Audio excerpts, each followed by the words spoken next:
Good evening, listeners. Hello to the daily questions for commerce. So, today we are moving towards the practical questions only, and today we will be focusing on certain formulas. Now, coming to the formulas, we have the practical questions today.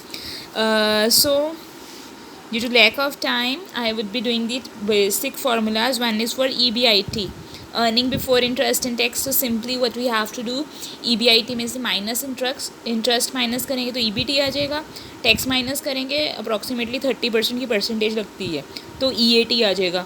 अब हमने EPS के ऊपर form करना है. EPS मतलब earning per share, मतलब EAT earning after tax over number of shares करेंगे तो हमारे पास EPS आ जाएगा.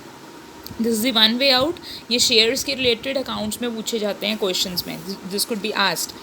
एक हमारे पास रेशो होती है ICR, इंटरेस्ट कवरेज रेशो. ये सबसे इंपॉर्टेंट होती है और इस रेशो में स्टूडेंट्स हमने EBIT लेना होता है. मतलब कुछ नहीं करना, हमने EBIT लेके उसको इंटरेस्ट से डिवाइड कर देना तो हमारे पास इंटरेस्ट कवरेज रेशो आ जानी है.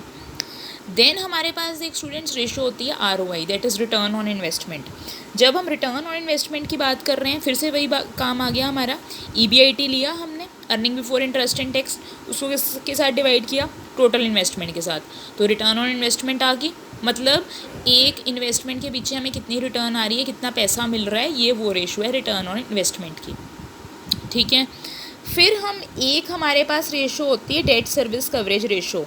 अब उसका काम थोड़ा सा लंबा होता है और उसके आने के चांसेस भी बहुत रेयरेस्ट ऑफ रेयरेस्ट होते हैं, so you can skip it also. Debt service coverage ratio. अब बच्चे, हम जब डेट सर्विस कवरेज रेशो की बात कर रहे हैं, मतलब हमारे पास उधार कितना है, हमने उसको स्टडी करना है हमारी कंपनी में. मतलब हम उधार को हमारी कंपनी पूरा कर पाएगी, देनदारियाँ को दे सकेगी कि नहीं दे सकेगी. तो हम जब ये बात कर रहे हैं तो हमने प्रॉफिट लेना है आफ्टर टैक्स, मतलब टैक्स देने के बाद जो हमारे पास प्रॉफिट बचा वो लिया, उसमें हमने डेप्रिसिएशन ऐड की. ठीक है. इंटरेस्ट ऐड किया क्योंकि वो भी हमने देना, और नॉन कैश एक्सपेंसेस जो हमारे कैश में एक्सपेंसेस नहीं है उसको भी ऐड किया. इतना काम कर लिया. इसको हमने को रखना है न्यूमरेटर में. अब बात चलो डिनोमिनेटर की. डिनोमिनेटर में क्या आना है, प्रेफरेंस डिविडेंड, क्योंकि वो भी हमारी कंपनी ने देना है. इंटरेस्ट कितना देना है वो भी ऐड होगा, और रीपेमेंट्स कितनी करनी है. मतलब कुल मिला के जो हमारी सारी चीज़ें देने वाली हैं वो हमने डिनोमिनेटर में रख देनी है डेट सर्विस कवरेज रेशो में. So students, please do subscribe to my channel for more updated videos. Thank you so much.